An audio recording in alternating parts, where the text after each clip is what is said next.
Chapter 10. Nothing in life is humdrum. Art is a great thing, but it is not the greatest. The most important of all perceptions is the continual perception of cause and effect. In other words, the perception of the continuous development of the universe. In still other words, the perception of the course of evolution.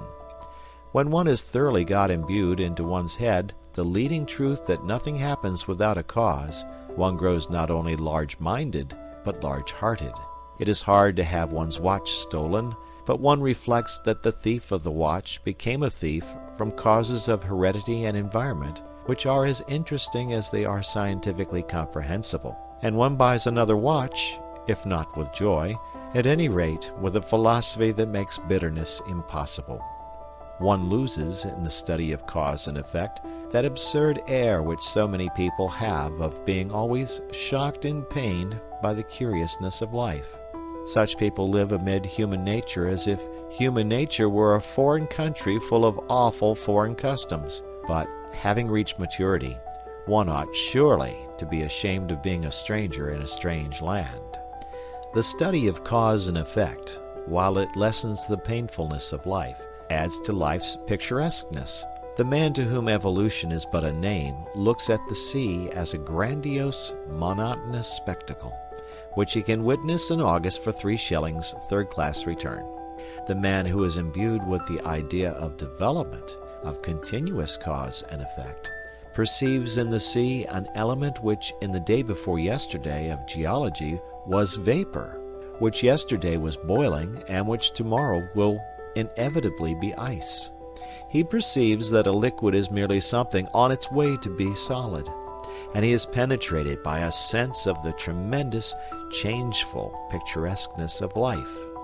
Nothing will afford a more durable satisfaction than the constantly cultivated appreciation of this. This is the end of all science.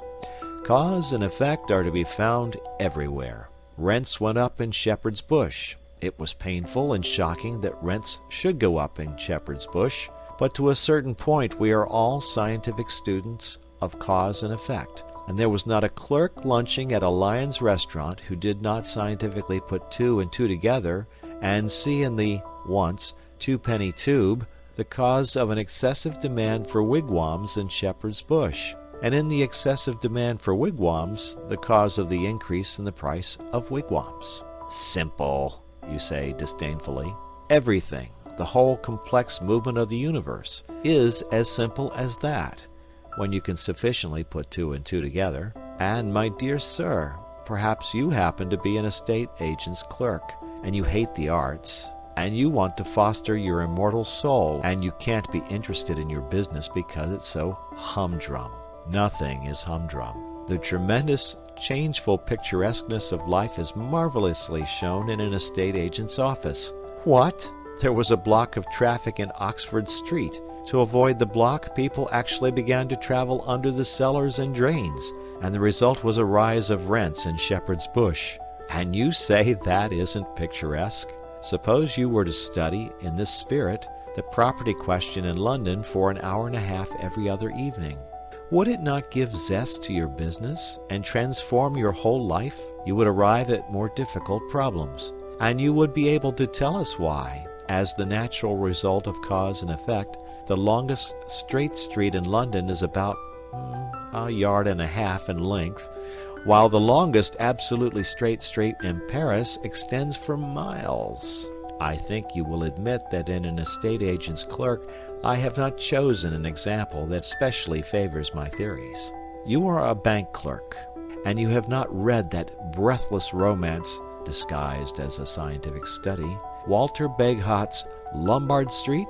Ah, my dear sir, if you had begun with that, and followed it up for 90 minutes every other evening, how enthralling your business would be to you, and how much more clearly you would understand human nature. You are penned in town, but you love excursions in the country and the observation of wildlife. Certainly a heart-enlarging diversion. Why don't you walk out of your house door, in your slippers, to the nearest gas lamp of a night with a butterfly net, and observe the wildlife of common and rare moths that is beating about it, and coordinate the knowledge thus obtained, and build a superstructure on it, and at last get to know something about something.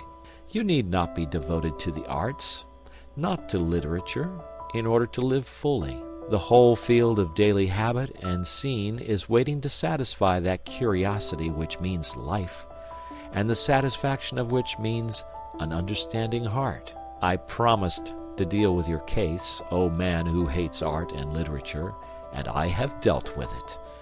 I now come to the case of the person, happily very common, who does like reading.